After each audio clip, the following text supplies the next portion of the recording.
It's me, Patrick, with another amazing lecture based on Corey Floyd's interpersonal communication. OM gosh. When will this amazing learning stop? Can't stop? Won't stop. Maybe in about 5 minutes it'll stop. Maybe, I don't know. I haven't timed this one yet. Okay, but for serious, let's move on to the listening barriers. In our last video, we talked all about how we listen through the Hurrier model. But what might prevent us from listening, you might ask? Good question. Thanks for asking. Floyd actually outlines 7, count them, 7 barriers to communication. Let's go over those right now.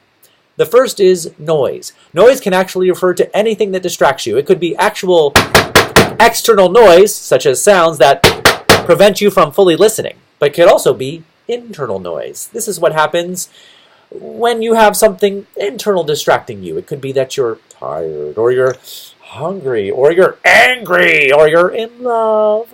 All of these things could distract you from listening. Removing noise from our environment and our brains can help us become better listeners. Second, we have two listening barriers in one section of the book. These are called pseudo-listening and selective attention. I'll be honest, I actually count these as 2 separate and distinct barriers, but Floyd lumps them together and, well, that's all good. They are definitely similar. Pseudo-listening is when we pretend to listen. You might do this in a really boring class, a class that isn't taught by me. You might nod your head and make eye contact, but you're definitely not listening. Meanwhile, selective attention is when you only select to hear what you want to hear and you ignore the rest. This sometimes happens with relationship partners. My wife might be telling me about her day, but I've got some internal noise going on because I'm tired and I'm maybe not entirely listening, and suddenly she says something about going to a movie, and I really want to see, and all of a sudden my ears perk up and I hear her, but I didn't hear anything else. Now, mind you, this is entirely a hypothetical situation. This has never happened to me, I promise. Moving on. We have information overload. This is what happens when we're overwhelmed with information. Imagine that instead of breaking these lectures into small chunks, that I added all of the lectures for all of the chapters into one big, long, 3-hour video lecture. You might be able to watch the whole thing, but your brain would literally explode. And by literally, I mean not literally, I mean figuratively, and I really hate it when people say literally, but they mean figuratively, but I digress. Don't try to give or take in too much info. Your brain will explode. Next, we have glazing over. Now, glazing over seems a little like pseudo-listening. You're there, your eyes are open, but you don't hear anything. The difference is that in pseudo-listening, you at least are pretending to listen, but with glazing over, you kind of look like a zombie. Definitely daydreaming. After glazing over, we have rebuttal tendency. This is a really dangerous one. This is what happens when we're listening to somebody, and in the middle of what they're saying, we start to formulate what we're going to say. Most of the time because we hear something that we disagree with and we want to debate their point. But we stopped listening, so we never heard the rest of their point.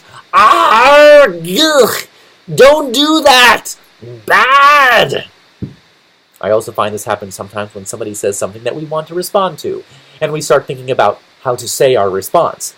But the person has moved on to something else and we missed what they were saying. Whoops.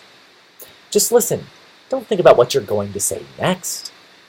Something related to rebuttal tendency is called closed-mindedness. This is when somebody is talking and we really disagree with them, and so we just stop listening. This can happen a lot of the time with political conversations, say, on the news. But it's also dangerous because it doesn't fully allow us to engage with our conversational partners.